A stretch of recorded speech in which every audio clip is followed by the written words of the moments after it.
आज की कहानी विश्वास। राज और स्वाति साथ में कॉलेज में पढ़ते थे। स्वाति पढ़ाई के साथ साथ सभी गतिविधियों में भाग लेती थी, वहीं राज सिर्फ पढ़ाई पर ध्यान देता था। कॉलेज के वार्षिक सम्मेलन में एक वाद विवाद प्रतियोगिता के दौरान एक दूसरे के सामने आए, नजरें मिली और प्यार हो गया।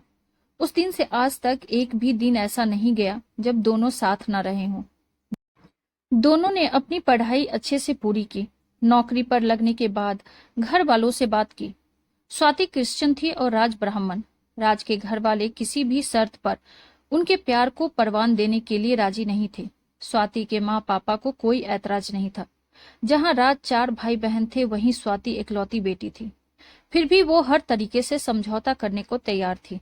दोनों ने निश्चय किया था कि किसी तरह राज के परिवार वालों को मना लेंगे, पर होनी को कुछ और ही मंजूर था।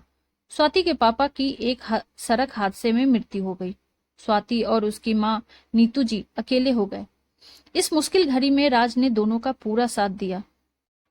नीतू जी और स्वाति ने खुद को संभाला और फिर अपने बिजनेस को भी।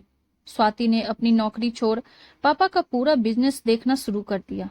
राज के घर वालों को मनाने का हर एक पैतरा नाकाम साबित हुआ।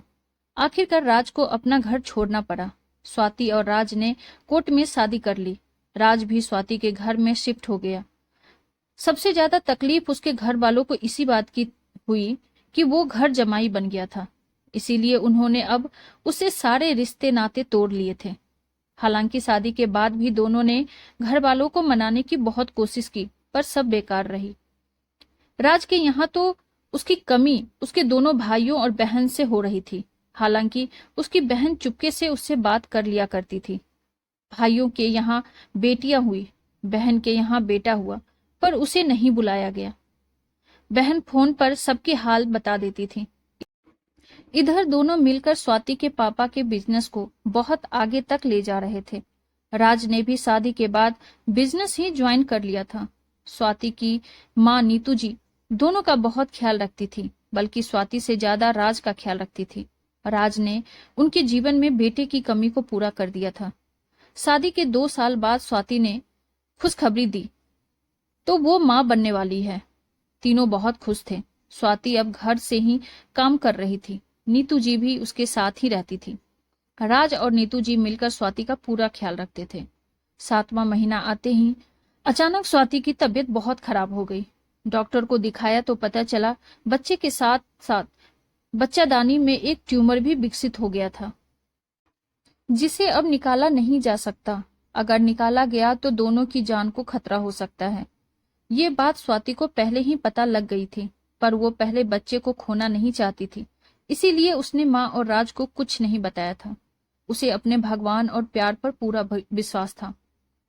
आज स्वाति की हालत बहुत खराब थी। नीतू जी ने राज को हिम्मत बंधाई और कहा, बेटा भगवान पर भरोसा रखो, सब ठीक हो जाएगा। 4 घंटे होने को आए थे। अब तक ऑपरेशन थिएटर की वो लाल बत्ती जल रही थी। राज और नीतू जी बाहर बैठे थे। राज के तो आंसू बार बार छलक रहे थे, पर नीतू जी आंखें बंद कर भगवान के जाप में लगी हुई थी। तभी डॉक्टर ने आकर बताया कि बच्चे और माँ की कंडीशन थोड़ी खराब हो सकती है। दोनों में से किसी एक को बचाना पड़े और बच्चेदानी को भी निकालना होगा। राज को तो पहले समझ ही नहीं आया क्या कहे। फिर खुद को संयत करते हुए उसने डॉक्टर से कहा, आप मेरी स्वाति को बचा लीजिए, उसे कुछ नहीं होना चाहिए। और फिर सुबकने लगा। नीतू जी ने उसे संभाला। थोड़ी देर में बच्चे के रोने की आवाज आई। नर्स बच्चे को बाहर लेकर आई और बोली, बधाइयां, बेटा हुआ है। राज और नीतू जी ने उसे देखा, प्यारा सा, छोटा सा। और अगले ही पल राज ने पूछा, स्वाति कैसी है? नर्स ने कहा, उनका अभी इलाज चल रहा है, हम कोशिश कर रहे हैं वो भी ठीक रहे। बच्चे को आईसीयू में रखना है, और कहते हुए उस बच्चे को ले गई। राज की सांसें मानो अटक सी गई थी। आधे घंटे बाद डॉक्टर बाहर आए और बोले, स्वाति ठीक है, आप उससे मिल सकते हैं। दोनों जल्दी से अंदर गए। राज और नीतू जी दोनों देखकर स्वाति मुस्कुराई। नीतू जी ने अपने भगवान का शुक्रिया किया और राज ने स्वाति